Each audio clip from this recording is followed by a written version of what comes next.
Every river carries its own unique scent down to the ocean. Salmon gather to catch the scent and follow the trail upstream to their birthplace.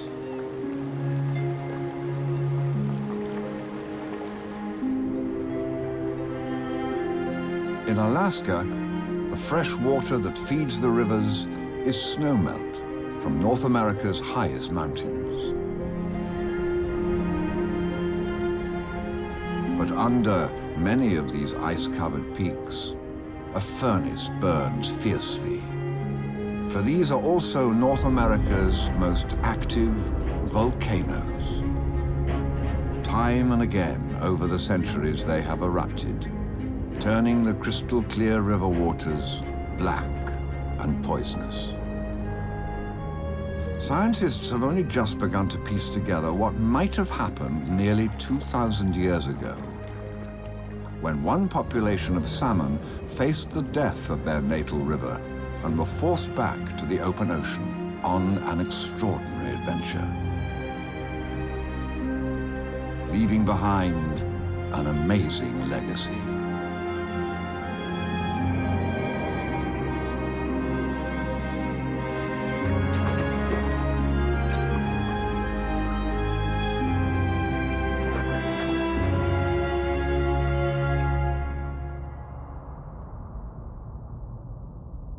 Young sockeye salmon feed and grow in a vast stretch of the Pacific Ocean, where warm waters from the tropics mix with cold Arctic currents, creating rich plankton blooms.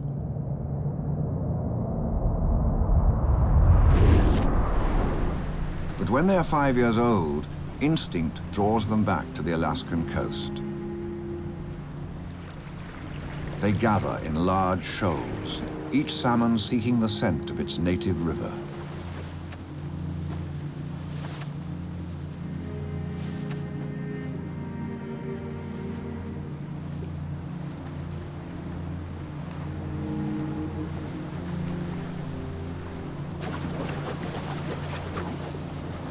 These silvery fish have grown fat and ripe on plankton. But now they stop feeding, their one goal to swim to their birthplace to lay their eggs, or spawn.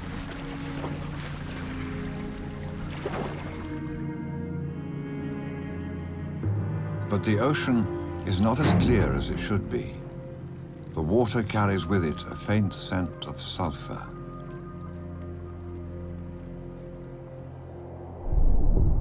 The mountain which witnessed the salmon's birth is on fire.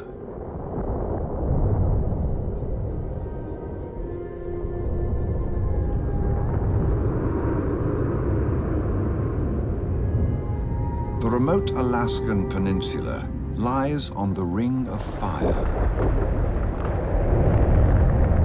The movement of the ocean plates traps water under the earth.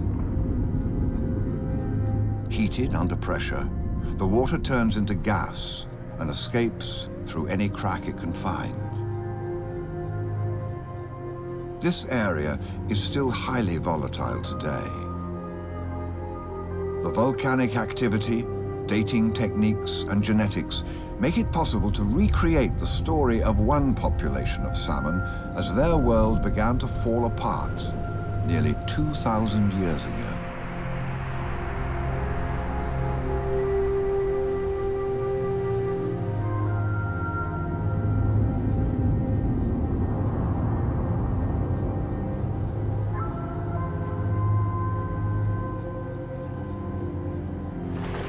The salmon are confused. They can smell the sulfur dissolved in the water, but still more powerful are the scent molecules, the unique chemical signature of their native river, and this is irresistible.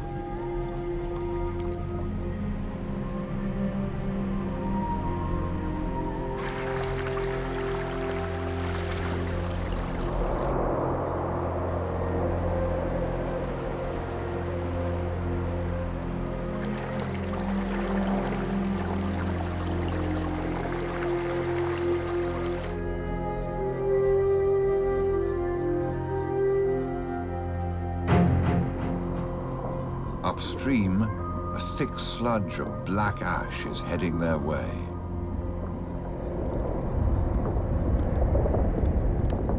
The summer sun usually melts the white snow, causing the rivers to run fast and clear. Now, heat from the ash and sun combine to burn new channels through the glacier itself, pouring deadly toxins down its flanks. Unwittingly, the river gathers up all the dregs and poisons and carries them towards the fish.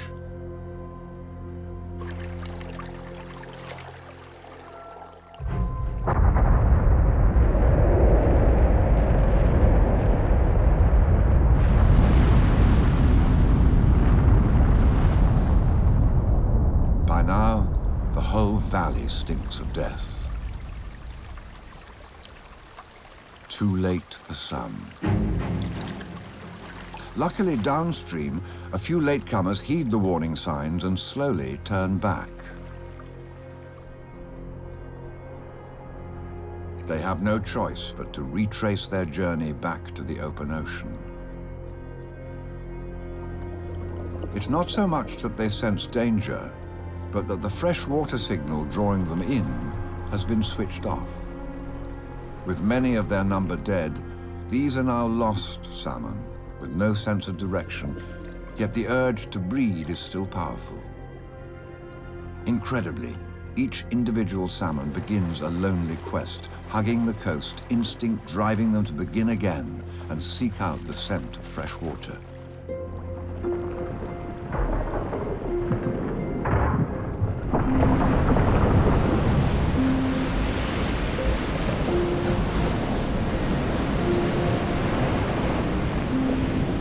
Sockeye salmon have remarkable tools to help them in their search. Their formidable eyesight allows them to see both above and below the waterline, right way up or upside down.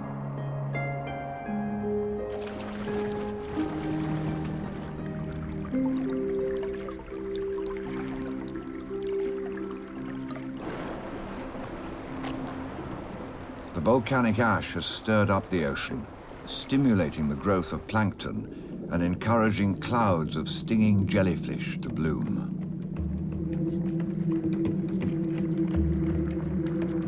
It's like swimming through a minefield.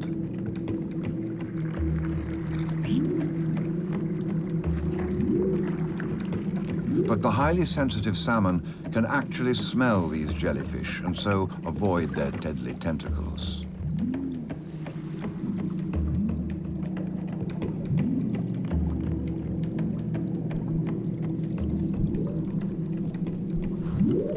The Sockeyes have to keep moving.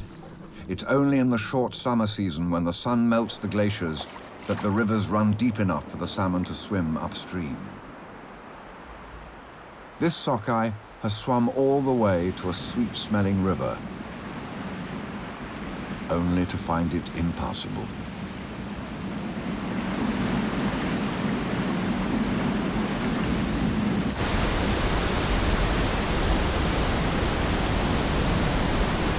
The nickname for salmon is jumpers, but sometimes even they are defeated.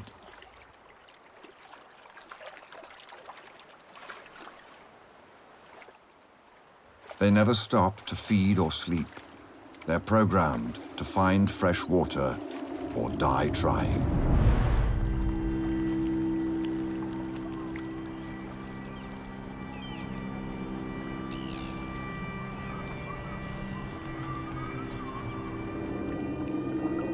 Salmon sharks also have a superior sense of smell, and they use it to hunt down their namesake.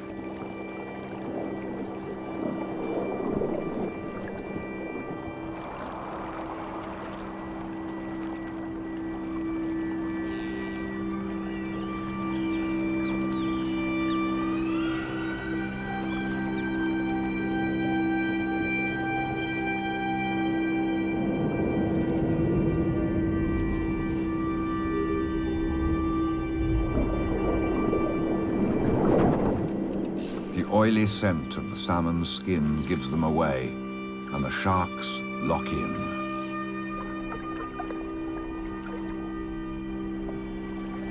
Salmon sharks have the warmest bodies of all fish. They can retain the heat created by their muscles, making them even quicker off the mark.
Gulls, always bad news for salmon, finish the feast.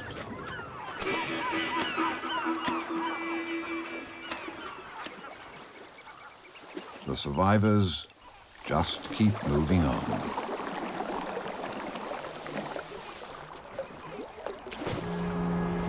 Sockeyes have incredible stamina. In their lifetime, they can travel over 6,000 miles. Once again, the scent of fresh water lures the salmon close to the shore. But this mountain, named Augustine by Captain Cook, is another active volcano.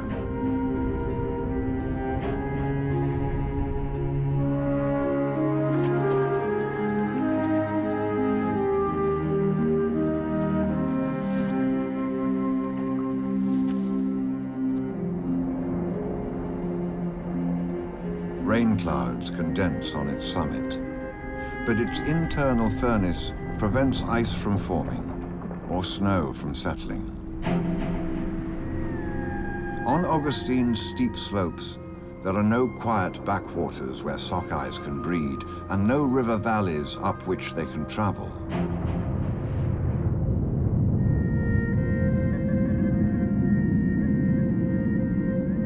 Fresh water trickles into the ocean, but it's of no use to the salmon.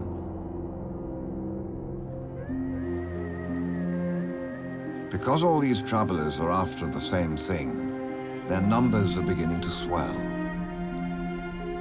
Like moths to a flame, salmon are attracted by fresh water and will keep on swimming, tracking the chemical gradient towards its source.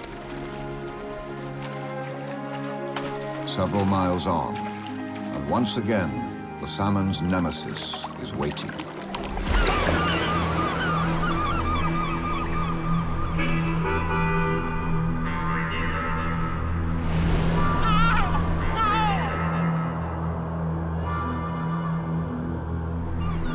At the river mouth, a staircase, easy enough for an acrobatic sockeye to leap.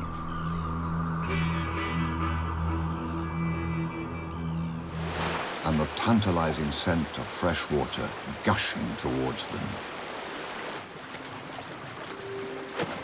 The salmon are intoxicated.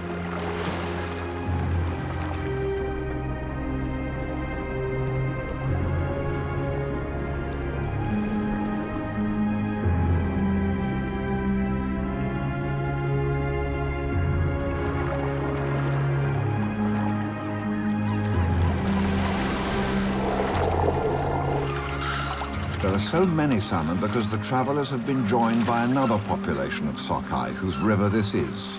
It's a good omen. If there are other salmon, there must be places to spawn.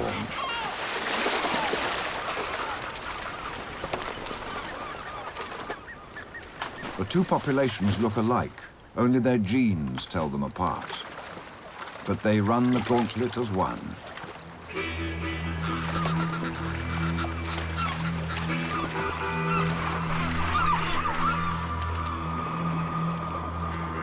For those that make it past the gulls, the trap slowly closes in.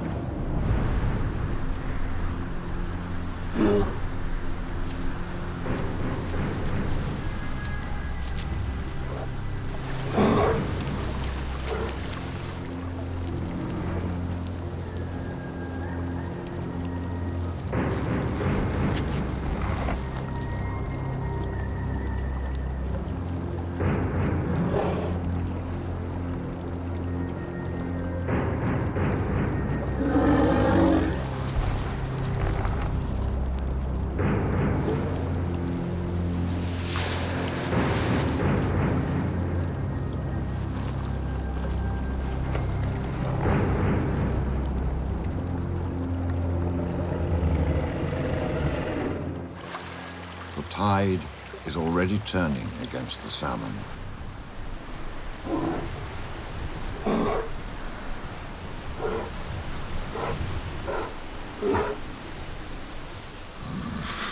These grizzlies need to double their body weight during the short Arctic summer to prepare for hibernation.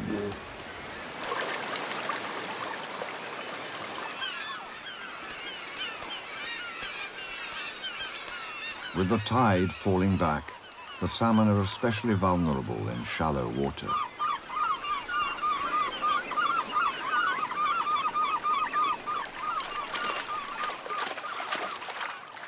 But the sweet, fresh water seems to give them new energy.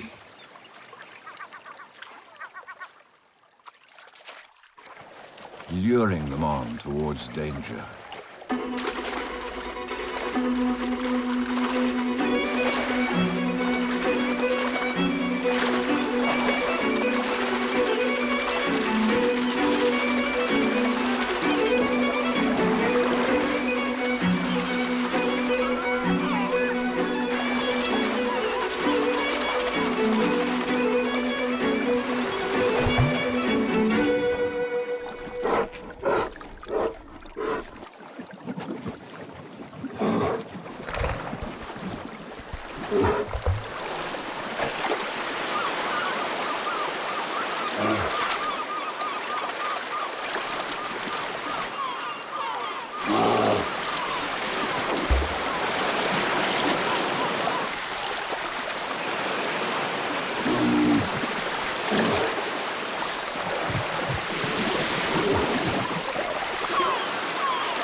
With the odds stacked against them, the remaining salmon withdraw, getting a free ride on the outgoing tide.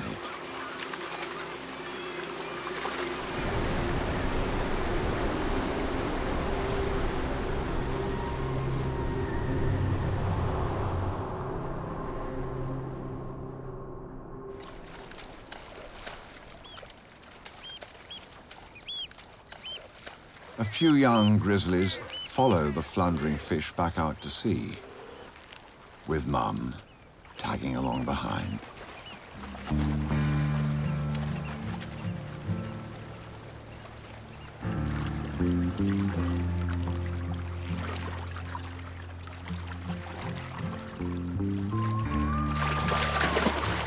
They've yet to learn how hard it is to catch a sockeye in deep water.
By low tide, their prey has withdrawn out of sight. But the bears know they will be back.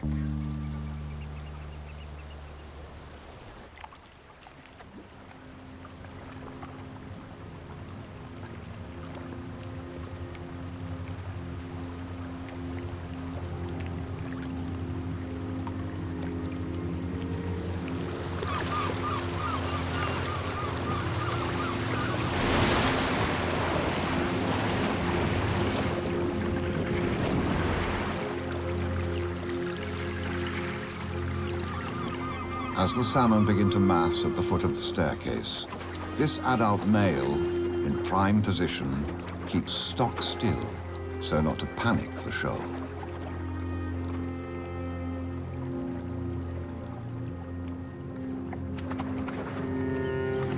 Some youngsters move away, leaving the stage to the more experienced older bears.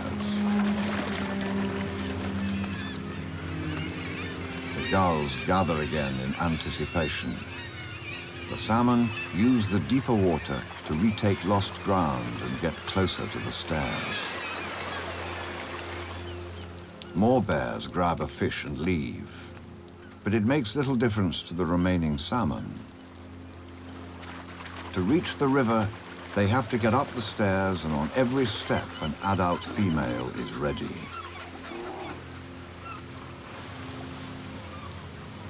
These older bears didn't bother chasing the salmon out to sea. They've fought for these positions. They've learned that this is the best place to stand and wait. Once again, the salmon rush as one, their only chance, safety in numbers. Cubs which can't keep still are kept back, away from the fish's eye line.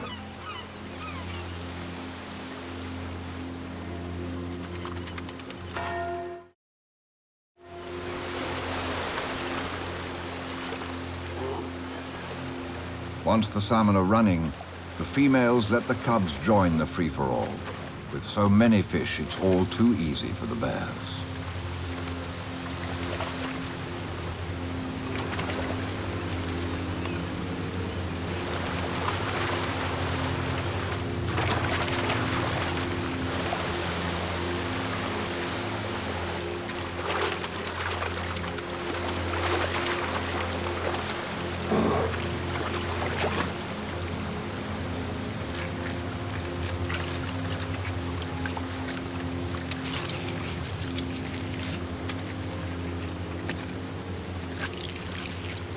The grizzlies bite the head first to immobilize the prey. Then, with incredible dexterity, strip off the fatty skin from the muscle.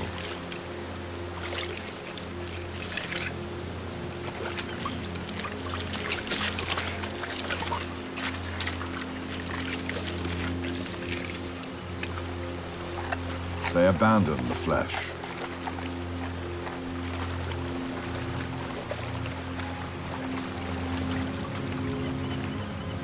And the gulls finish off. It may seem a tragic waste, but the oily skin is the best bit for building up the bear's fat reserves. And with so many fish, they can afford to be choosy.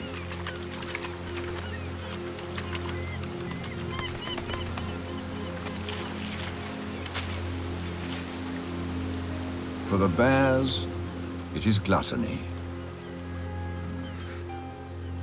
For the salmon, carnage.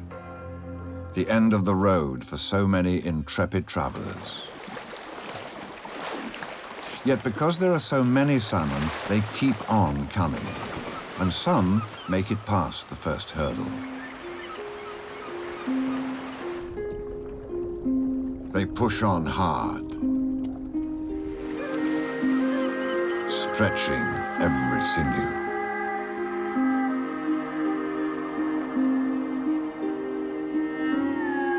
To conquer the current.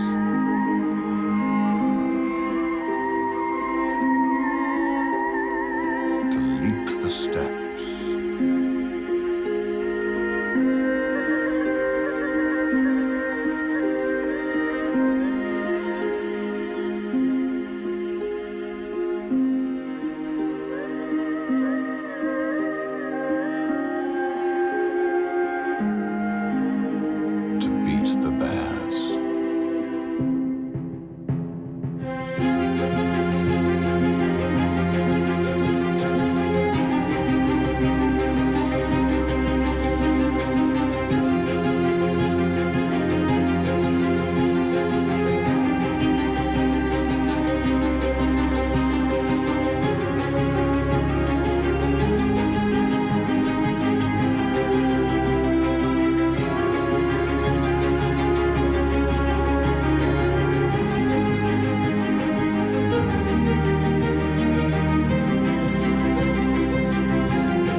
They have made it into the river.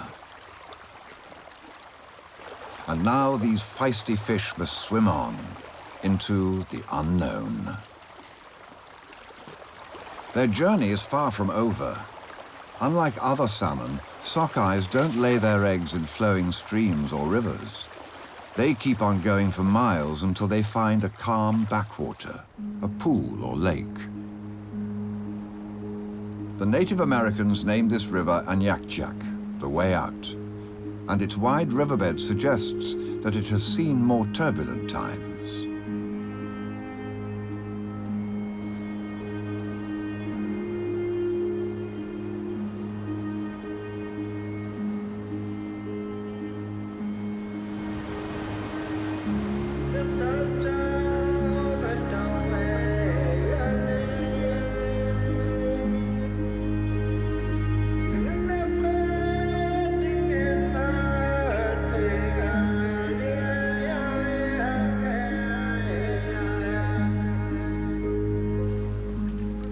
Its meandering path leads to many tributaries and dead ends. Along one of these, the survivors of the local population of salmon return to their birthplace to spawn. The newcomers continue up the main river. Somehow, they know not to follow the locals.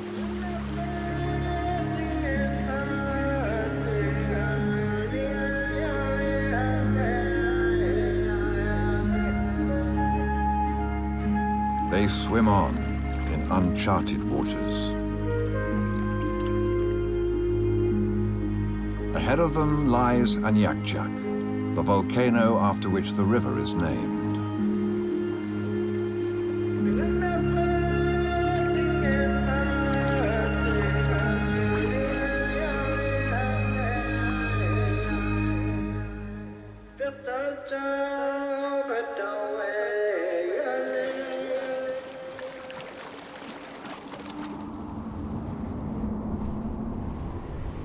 Anyakchak is actually a 7-mile-wide basin, or caldera, created by a giant volcano which collapsed in on itself.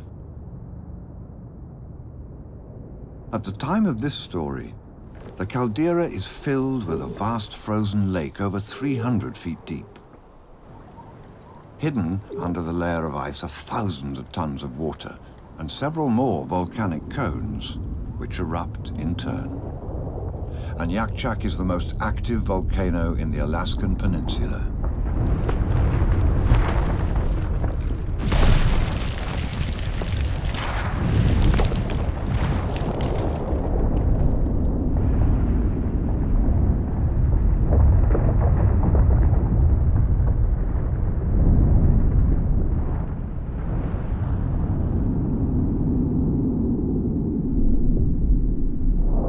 The force of the blast shatters the ice.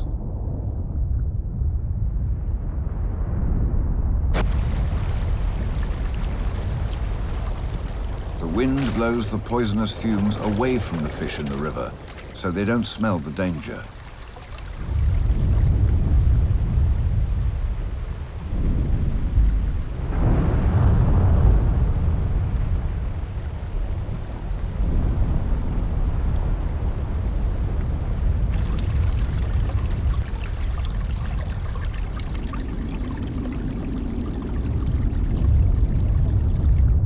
Under continual bombardment and shaking, the caldera's ramparts begin to crack. Water finds the weak spot.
terrifying force breaks open barriers and forges new channels down through the valley.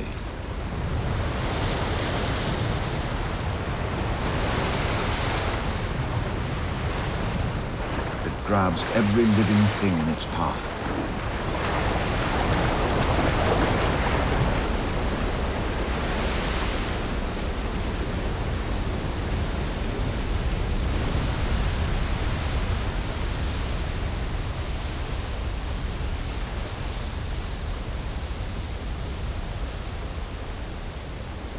Within hours, most of the lake has drained away. But downstream, the flood continues its destruction. Salmon are built to withstand the battering of currents, but not the might of a volcanic torrent.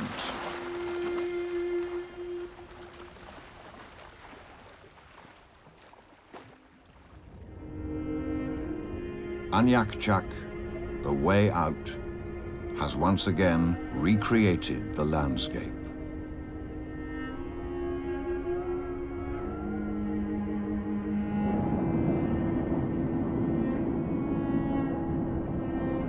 Several days later, snow hides many of the mountain's scars.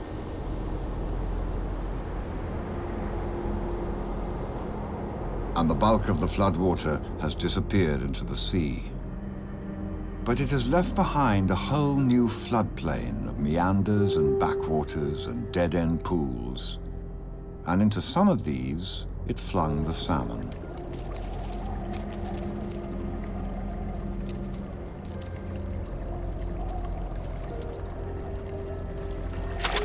Because there is so much decaying life, the water is robbed of oxygen, and the few survivors struggle to breathe. Yet the urge to find fresh water is so powerful that slowly the tenacious salmon fight on.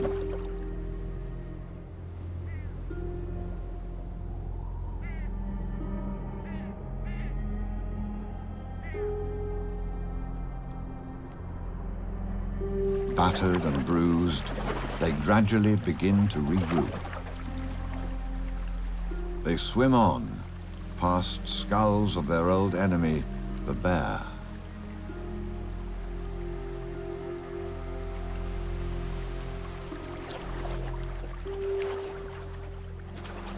They pass moose.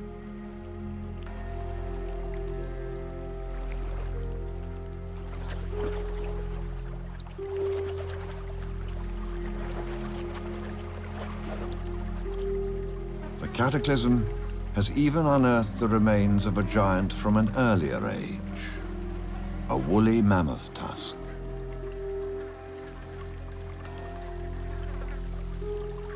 The twists and turns, the maze full of dead ends scoured by the flood, must seem like a point of no return. But because these individual salmon are all following the same faint mineral trail, the scent of fresh water, amazingly still potent amid the chaos, gradually they find their way back to the main channel.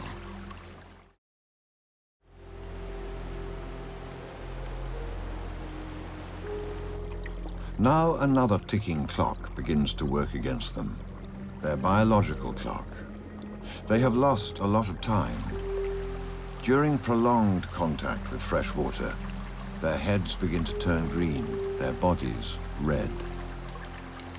This red pigment, brighter in the males, helps to protect the fish from harmful ultraviolet rays, but it also signals the beginning of the end for the adult salmon. They must find a safe backwater to spawn in soon, or the whole epic journey will have been in vain. The Sockeyes reorient themselves to follow the chemical gradient.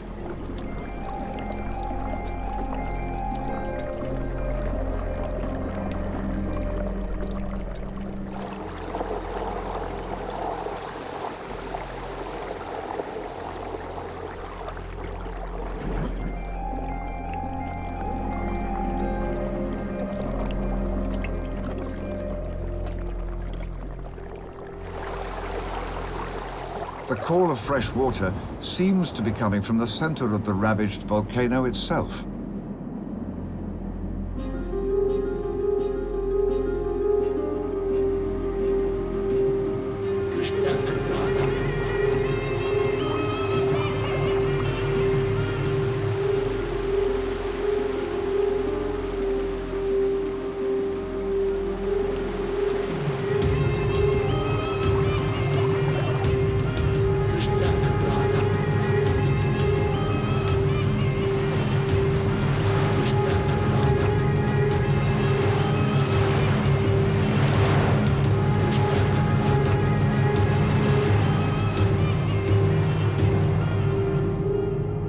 Salmon have actually swum through a break in the wall created by the flood across the old lake bed into the very heart of the volcano. This small green lake, aptly named Surprise Lake, is all that is left of the frozen giant.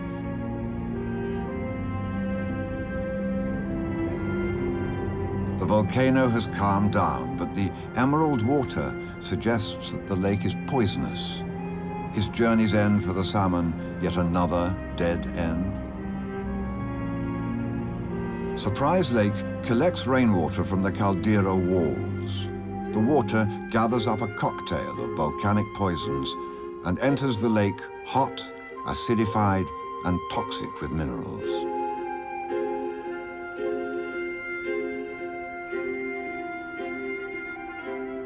The only wildlife that can survive this living hell are specialized bacteria, which were probably among the very first species to colonize Earth. Any other creature dices with death.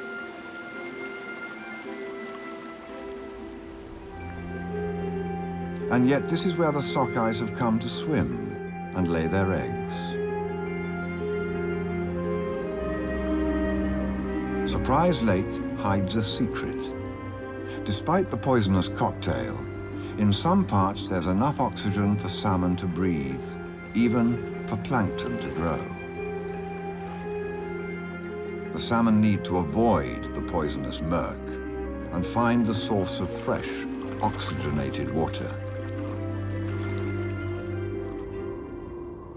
The miracle begins with the clouds, which meet the warm rock of the caldera walls and seem to melt and pour all over them.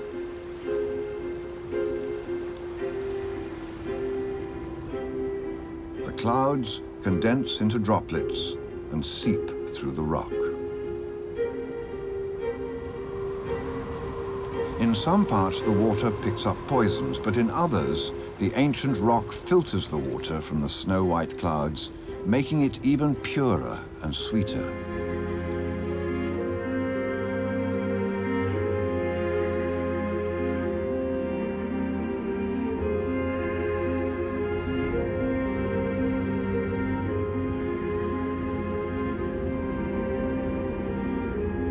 If only the salmon can find it.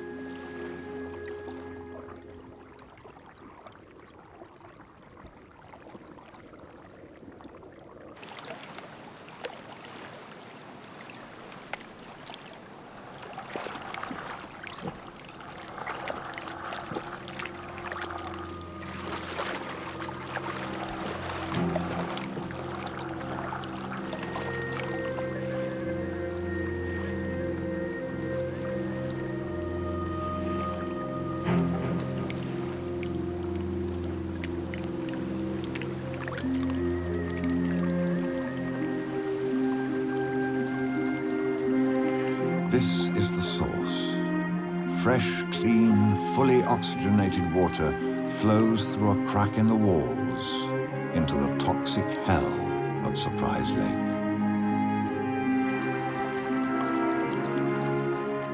It is enough for the salmon. At last, several months after they were turned back from their natal river, they have found a tiny bit of paradise in the bowels of a volcano. A place where they can give their young a chance.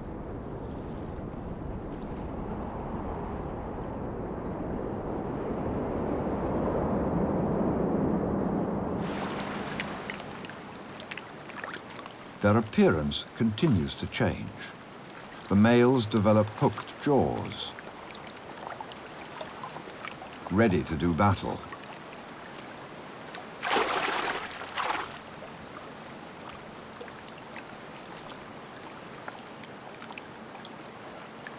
Space is at a premium. Stray far from the source and the young salmon fry will die. The best spots are worth fighting for.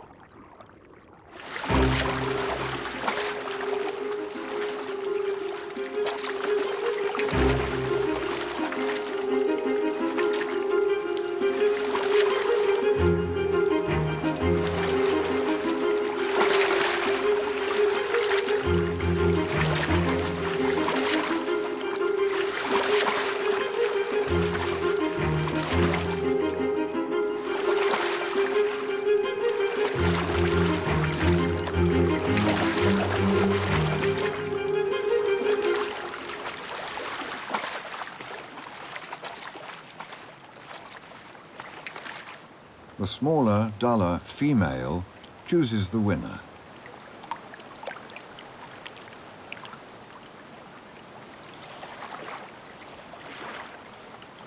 In the shadow of the volcano, the male guards his female, while she digs a shallow nest. Then she sheds up to 5,000 eggs, which she has carried all this way.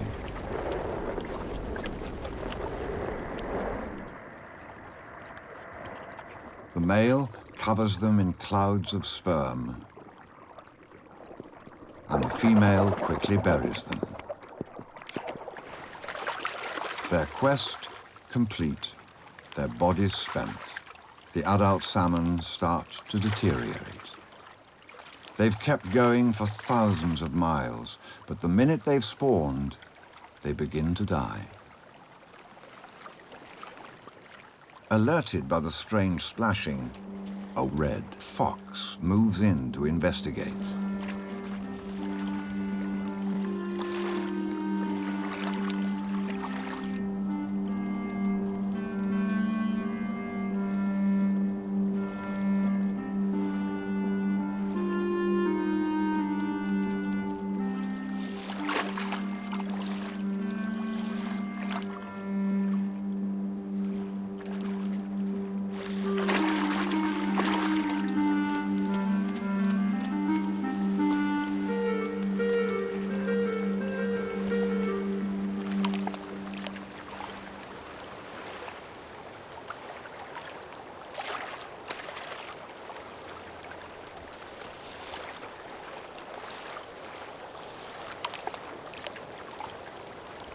The fox is tempted, but the salmon aren't quite ready to give up yet and back off.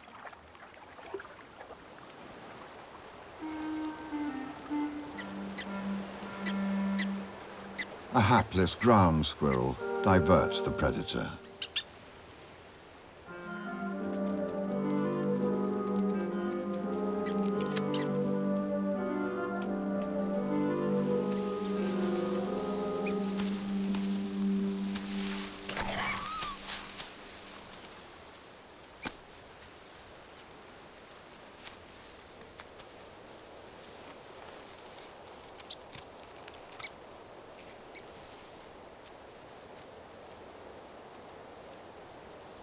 Volcanic ash is a rich fertilizer.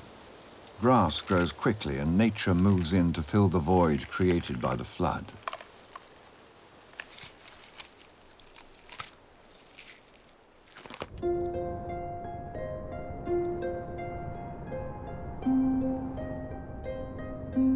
Instinct gives the salmon enough strength for a final push to leave the lake where they spawned and head back towards the river.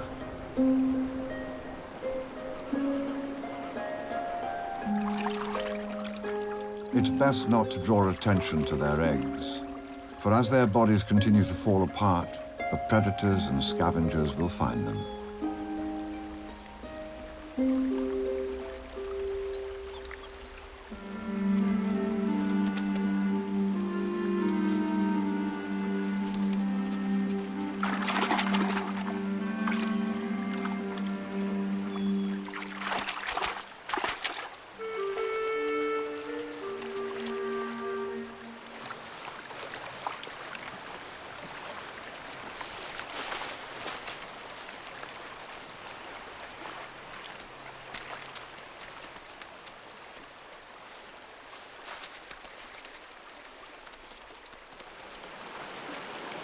The adult salmon have taken nothing from the volcano or the river, but by dying here, they leave their bodies and all the minerals within to help feed the wildlife and plant life, and ultimately to the benefit of their own salmon fry. No one knows exactly how many hundreds of years ago those first pioneering salmon found their way through the rift in the wall and into the heart of the volcano.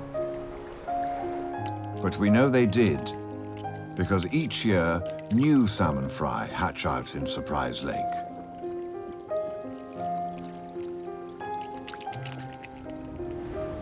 Over the years, the descendants of those original pioneering salmon adapted and acclimatized to the unique conditions in this remote volcanic lake and became a new race of sockeye salmon, the surprise salmon.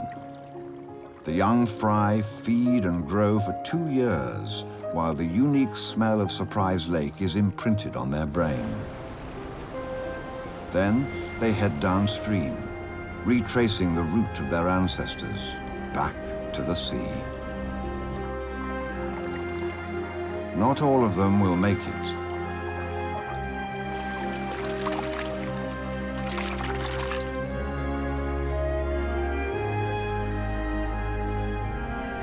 On their long, winding journey, they'll meet many new dangers.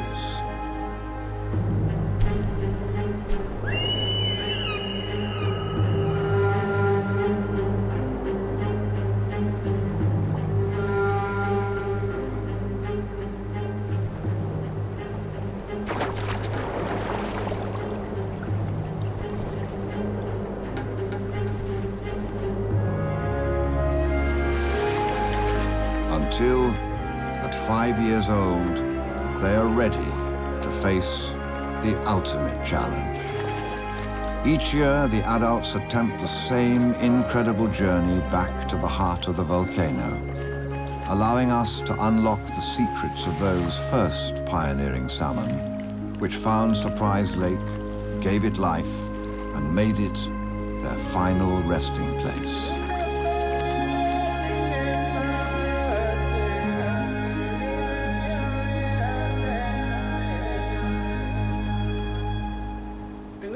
Après